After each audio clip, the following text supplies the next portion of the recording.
अल्पत्र नेपालीहरूको उद्धार गर्न श्रम मन्त्री युएई। प्रकाश सपुतको आग्रह, सोध्नुपर्ने प्रश्न धेरै छन्, निरुत्साही नगरिदिनुहोस्। पीरबाट उत्तेजित नहुन आफ्ना कार्यकर्तालाई माओवादी केन्द्रका अध्यक्ष पुष्पकमल दाहाल प्रचण्डको आग्रह। मोहन वैद्य नेतृत्वको पार्टीले स्थानीय चुनावमा भाग नलिने। स्थानीय चुनाव माओवादी केन्द्रका लागि लडाईँ जस्तै भएको माओवादी केन्द्रका अध्यक्ष पुष्पकमल दाहाल प्रचण्डको भनाई। मुलुकको दिगो विकास र समृद्धिका लागि एमसीसी स्वीकार गरिएको हो। काङ्ग्रेसका नेता महामन्त्री विश्वप्रकाश शर्मा। प्रचण्डको कार्यकर्तालाई निर्देशन, चुनावमा धाँधली हुन थाले ठोक्नुहोस्। जन्ती बोकेको टिप्पर दुर्घटना हुँदा 2 जनाको मृत्यु, 24 जना घाइते। खुर्सानीको धुलो आँखामा छरेर 42 तोला सुन र 12 लाख रुपियाँ लुटपाट, 2 जना पक्राउ। चुनावी भाषण बन्दै एमसीसी। राजेन्द्र लिङदेलको चेतावनी, राप्रपालाई हलो चिन्न नदिए चुनाव नै हुन नदिने। जसपा नेताको कृषि फार्ममा विस्फोटक पदार्थ र धम्कीपूर्ण पत्र। कोरोनाको अर्को नयाँ भेरिएन्ट र डेल्टा क्रेन देखा पर्यो। एमसीसी बारे प्रधानमन्त्री शेरबहादुर देउबा र एमाले सांसद भीम रावल बीच सवाल जवाब, तत र मम। उति बेला किन मन्त्रीबाट राजीनामा नदिएको भन्दै प्रधानमन्त्री आक्रोशित, झुटे बोलेको भीम रावलको जवाब। भात खान नपाएको न्युमा जब ठेकेदारहरू बीच हात हालाल भयो, स्थिति आयो तनावग्रस्त। लाइसेन्सको नयाँ आवेदन अनिश्चितकालीनका लागि बन्द। कसैको आत्मसम्मानमा चोट पुगेको भए क्षमा चाहन्छु, गायक प्रकाश सपुत। प्रकाश सपुतको गीत पीरलाई लिएर विवाद गर्न आवश्यक छैन, माओवादी केन्द्रका अध्यक्ष पुष्पकमल दाहाल प्रचण्ड। एमसीसीका विरोधी नेता भीम रावलप्रति प्रधानमन्त्री शेरबहादुर देउबाको कडा आक्रोश कि दिमाग फुस्किएको थियो। भीम रावलप्रति देउबाको आक्रोश पोख्दै एमसीसीको विरोध गर्न लाज लाग्दैन? प्रधानमन्त्री देउबाले आक्रोश पोख्दै भने, मैले एमसीसी पास गर्दा भीम रावललाई किन टाउको दुख्ने? प्रधानमन्त्री शेरबहादुर देउबालाई नेता भीम रावलको जवाफ, झुटो बोल्ने प्रधानमन्त्रीको दिमाग खुस्किएर होस हराएको हुनुपर्छ। गठबन्धनलाई प्राथमिकता दिएर चुनावमा जाने सोच्छ अध्यक्ष पुष्पकमल दाहाल प्रचण्ड। स्थानीय चुनावमा 1 लाख म्यादी प्रहरी भर्ना गरिने, तलब भत्ता 40 दिनको 43,000 रुपियाँ, तोलामा 500 रुपियाँले घट्यो सुनको मूल्य। कतिमा कारोबार हुँदैछ यसबारे पुरा जानकारी। मकवानपुरमा पनि देखियो बर्ड फ्लू। भीम रावलप्रति प्रधानमन्त्री शेरबहादुर देउबाको कडा आरोप, 2 वर्षभित्र कर्णाली प्रदेशका सबै घरमा बिजुली हुन्छ। कुलमान घिसिङ। नवलपरासीमा बन्चारो प्रहार गरी श्रीमानको हत्या गरेको आरोपमा 1 जना महिला पक्राउ। छुट्टा छुट्टै सवारी दुर्घटनामा 7 जनाको मृत्यु। नवलपुरमा प्रहरीमाथि आक्रमण गर्ने 6 जना पक्राउ। भिजिट भिसामा भारत र दुबई हिँडेका 9 जनालाई अध्यगमनले रोक्यो। पीर गीतबारे प्रकाश सपुतले खोले मुख, भने मैले गल्ती गरेको हो कि तपाईहरू केहीले गलत बुझ्नु भएको हो, म समय चाहन्छु। 2 जेठ गते गौतम बुद्ध विमानस्थलबाट जजिराले कुवेतमा उडान गर्ने गर्यो यस्तो प्रस्ताव। जसपाको बैठक पार्टी प्यालेसमा। कुर्सी विवाद नहोस् भनेर शीर्ष नेताहरू भुइँमा। चीनमा रासायनिक मल कारखानामा आगलागी हुँदा 7 जनाको मृत्यु। प्रकाशमान सिंह भन्छन्, नागरिकले सहजै न्याय पाउन नसकेकाले प्रधान न्यायाधीश विरुद्ध महाअभियोग। माओवादी भातृ संगठनले प्रकाश सपुतलाई भन्यो, पीरलाई युट्युबबाट हटाऊ, माफी माग। प्रकाश सपुतलाई प्रतिगमनकारी तत्त्वले परिचालन गरेको माओवादी केन्द्रको निष्कर्ष, पीर युट्युबबाट हटाउन दबाव। भारतले नेपालको जमिन लुटिरहेको अवस्थामा यता नेपाली नेताहरू भने एमसीसीलाई लिएर चुनावी एजेन्डामा भाषण छाड्दै। अब हेर्नुहोस् पुरा समाचार।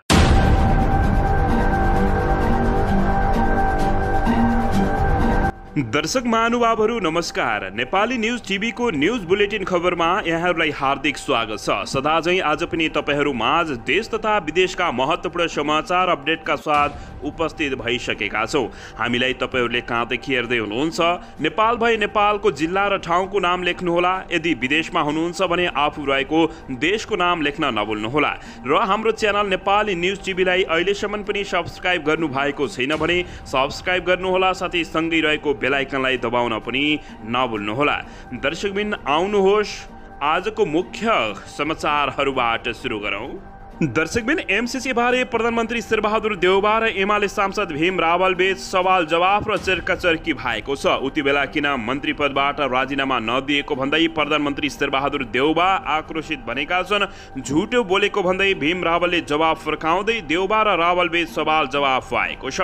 दर्शकबिन यसैबीच प्रकाश सपुतको गीतका बारेमा उत्तेजित हुन जरुरी नरहेको माओवादी केन्द्रका अध्यक्ष पुष्पकमल दाहाल प्रचण्डले प्रतिक्रिया दिएका छन्।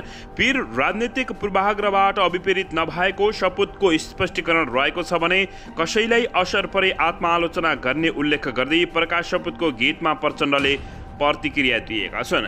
दर्शकबिन यसैबीच यता नेपाल कम्युनिस्ट पार्टी माओवादी केन्द्रका अध्यक्ष पुष्पकमल दाहाल प्रचण्डले आगामी चुनावमा धाँधली हुन थाले कार्यकर्तालाई ठोक्न निर्देशन दिएका छन्। चुनावमा धाँधली हुन थाले ठोक्नुस्, नठोक्नेले मलाई पनि माथि हेप्छन्, तपाईहरूलाई पनि हेप्छन्। सोमबार धनगढीमा भएको राजनैतिक वैचारिक प्रशिक्षण कार्यक्रममा उनले भनेका छन्। माओवादी र जनयुद्ध सुन्न नचाहनेले हामीले जति राम्रो गरे तापनि मान्दैनन् माओवादी केन्द्रका अध्यक्ष प्रचण्डको भनाइ रहेको छ। कार्यकर्तालाई उनले गठबन्धन हुन्छ भन्ने कुरालाई दिमागबाट हटाएर आफ्नै नीति कार्यक्रममा का आधारमा जित्ने गरेर चुनावको तयारी गर्न समेत आग्रह गरेका छन्। यो चुनाव सामान्य चुनाव होइन, संविधान संहिता गणतन्त्र उल्ट्याउन खोज्ने देश विदेशी शक्तिले माओवादीलाई सिद्ध्याउन खोजेका छन्। चुनावीमा हामीलाई सिद्ध्याउन खोजेका छन् उनले भनेका छन्। त्यसैले जनताका बीचमा 2 महिना खटेर जित हासिल गर्नुपर्छ। उनले जनता शहीद परिवार बेपत्ता परिवार घाइते अपाङ्गका बीचमा गएर आत्मसमीक्षा गर्न समेत निर्देशन दिएका छन्। दर्शकबिन यसैबीच आउनुहोस् अर्को समाचारतर्फ लागौँ। कोरोना भाइरसको अर्को नयाँ भेरिएन्ट देखा परेपछि विश्वभरि हैलाखैला मचिएको छ। अन्तर्राष्ट्रिय समाचार संस्था स्काई न्युजका अनुसार अमेरिका र फ्रान्समा डेल्टा क्रोन नामको नयाँ भेरिएन्ट फेला परेको हो। स्काइपको एक प्रयोगशाला ल्याबमा गरिएको अनुसन्धानले यसअघि देखिएका ओमिक्रोन र डेल्टा भेरिएन्टसँग मिल्दोजुल्दो भेरिएन्ट डेल्टा क्रोन पुष्टि भएको बताएको छ। यसले डेल्टा र ओमिक्रोन दुवैको असर देखिने अनुसन्धानकर्ताहरूले बताएका छन्। दर्शकबिन मार्च 9 मा नेदरल्यान्ड्स र डेनमार्कमा पनि यही भेरिएन्ट फेला परेको विश्व स्वास्थ्य संगठन WHO ले जानकारी दिएको थियो। स्काई न्युजका अनुसार हालसम्ममा 2 जना अमेरिकी नागरिकमा डेल्टा क्रोन संक्रमण पुष्टि भएको छ भने अन्य धेरै जनामा योसँग मिल्दाजुल्दा लक्षण देखिएका छन्। गत महिना बेलायतको स्वास्थ्य सुरक्षा एजेन्सी UKSA ले आफ्नो देशका एक नागरिकमा डेल्टा र ओमिक्रोन दुवै भेरिएन्टका लक्षण देखिएको जानकारी दिएको थियो। दर्शकबिन कोरोनाले फेरि विश्वमा त्रासित गराउन लागेको छ। दर्शकबिन यसैबीच आउनुहोस् अर्को समाचारतर्फ लागौँ। सरकारी अक्रमणीयताले सवारी चालक अनुमति पत्र ड्राइभिङ लाइसेन्सको वितरण प्रणाली आवेदन अनिश्चितकालीनका लागि बन्द गरिएको छ। सोमबार एक सूचना जारी गर्दै यातायात व्यवस्था विभागले चैत 1 गतेदेखि अर्को सूचना नभएसम्मका लागि नयाँ निवेदन नलिने जानकारी दिएको छ।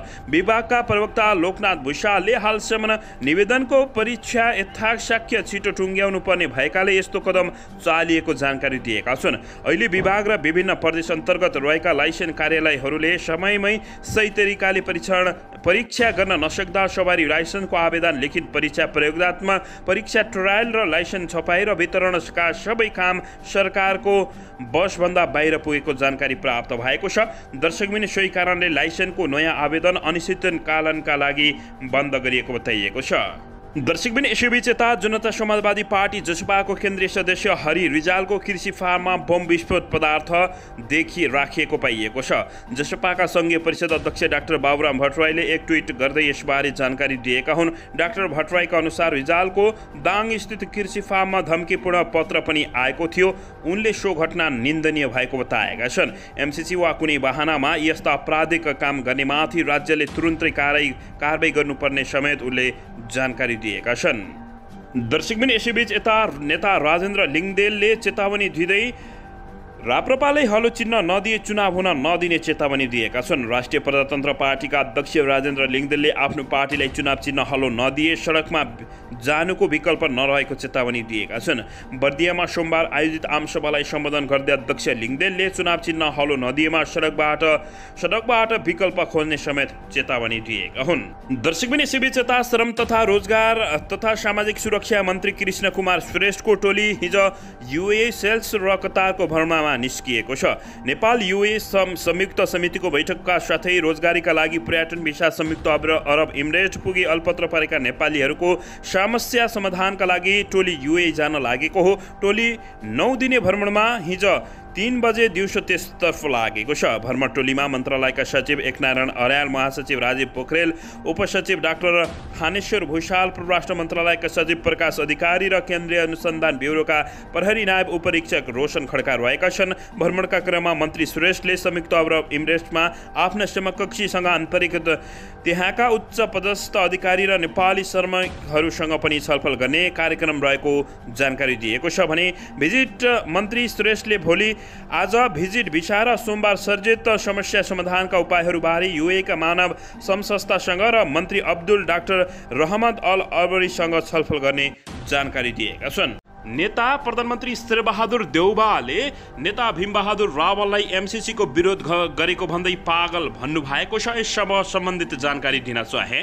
दर्शकबिन, प्रधानमन्त्री शेरबहादुर देउवाको अभिव्यक्तिको एमाले नेता भीम रावलले जवाब दिएका छन्। एमाले अध्यक्ष केपी शर्मा ओली प्रधानमन्त्री र भीम रावल रक्षा मन्त्री भएको बेला मन्त्री परिषद बैठकले एमसीसी संसदमा पेश गर्ने निर्णय गरेको भन्दै प्रधानमन्त्री शेरबहादुर देउवाले उस बेला दिमाग खुस्किएको थियो भन्दै नेता भीम रावललाई प्रश्न गरेपछि सोमबार नुवाकोटमा प्रधानमन्त्री शेरबहादुर देउवाले दिएको उक्त अभिव्यक्तिको जवाब दिँदै नेता भीम रावलले भनेका छन्, तथ्यको जानकारी सम्म नराखी झुटा बोल्ने प्रधानमन्त्री शेरबहादुर देउवाको या त आफ्नै दिमाग खुस्किएर होस हराएको हुनुपर्छ या त जनतामा भरम छरेर देशहित विरुद्धको कुकृत्य छोप्ने कुस्थित चाल हुनुपर्छ। नेता भीमबहादुर रावलले प्रधानमन्त्री शेरबहादुर देउवालाई जवाफ फर्काएका छन्। रावलले आफू ओली पहिलोपटक प्रधानमन्त्री भएको बेला उप प्रधानमन्त्री सहित रक्षा मन्त्री रहेको बताउँदै एमसीसी सम्झौता संसदमा ल्याएको बेला नभएको स्पष्ट पारेका छन्। उक्त तथ्य जानकारी नराखी आरोप लगाएको भन्दै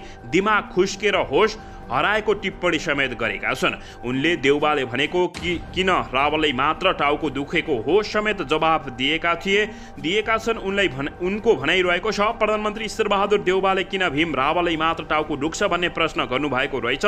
उत्तर होस्, नेपालको संविधान देश र जनता सामु राष्ट्रिय स्वाधीनता र हितको पक्षमा कसैको डर नमानी काम गर्ने शपथको विपरीत एमसीसी सम्झौताका देशघाती प्रावधानको निहित स्वार्थका लागि अन्ध समर्थन गर्ने सांसद नियमावली र संविधान मिचेर जनभावना विपरीत दमन गरेर बाह्य शक्तिलाई रिजाउन हो हल्लाको बीचमा सम्झौता अनुमोदन गराउने महाकाली र कर्णालीमा देशघाती गर्ने र महाकाली कर्णालीहरू बेच्ने गर्ने नहिचकिचिने तपाईँको जस्तो चरित्र नभएकाले म जस्तो देशभक्त नागरिकको राष्ट्रको हित र अस्मिता प्रति चिन्तित भएर टाउको दुखेको हो भनेर प्रधानमन्त्री शेरबहादुर देउवालाई उनले जवाफ दिएका छन्। उनले थप बहस गर्ने इच्छा भए आफू तयार रहेको बताएका छन्। पदीय मर्यादाका लागि तुच्छ शब्द प्रयोग नगर्न समेत भीम रावलले चेतावनी दिएका छन्।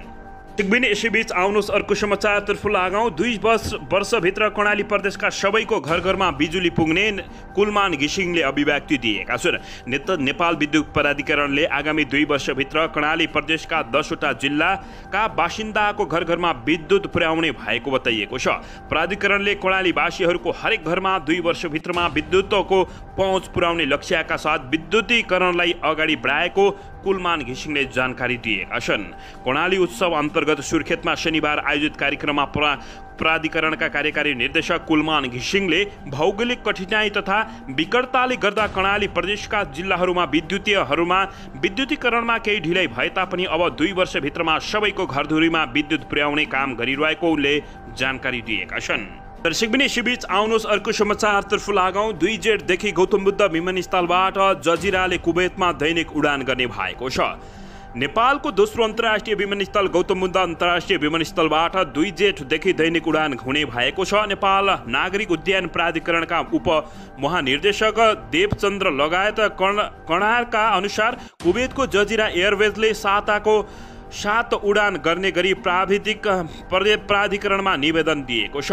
2 जेठबाट उडान गर्ने गरी जजिराले निवेदन दिएसँगै नयाँ विमानस्थलबाट उडान हुने निश्चित भएको कर्णले जानकारी दिएका छन्। जजिराले अहिले काठमाडौँमा समेत नियमित उडान गरिरहेको छ। प्राधिकरणले भैरवा स्थित गौतम बुद्ध विमानस्थलबाट वैदेशिक रोजगारीमा जाने धेरै नेपालीले सिधा उडान गर्न सक्ने अपेक्षा गरिएको छ, जसले गर्दा नयाँ विमानस्थलले सजिलै उडानहरू पाउने आशा प्राधिकरणका अधिकारीहरूले बताइरहेका छन्। दर्शकबिन यसैबीच आउनुहोस् अर्को समाचारतर्फ लागौँ। त्रिभुवन अन्तर्राष्ट्रिय विमानस्थलबाट भिजिट भिसामा भारत र दुबई हिँडेका 9 जनालाई शङ्कास्पद यात्रा भन्दै फर्काइएको छ। त्रिभुवन विमानस्थल स्थित अध्यागमन कार्यालयले शङ्कास्पद यात्रा भन्दै उनीहरूलाई प्रस्थान अनुमति नदिएको हो। उनीहरू आइतबार भारत र दुबई जाने तयारीमा लागेका थिए।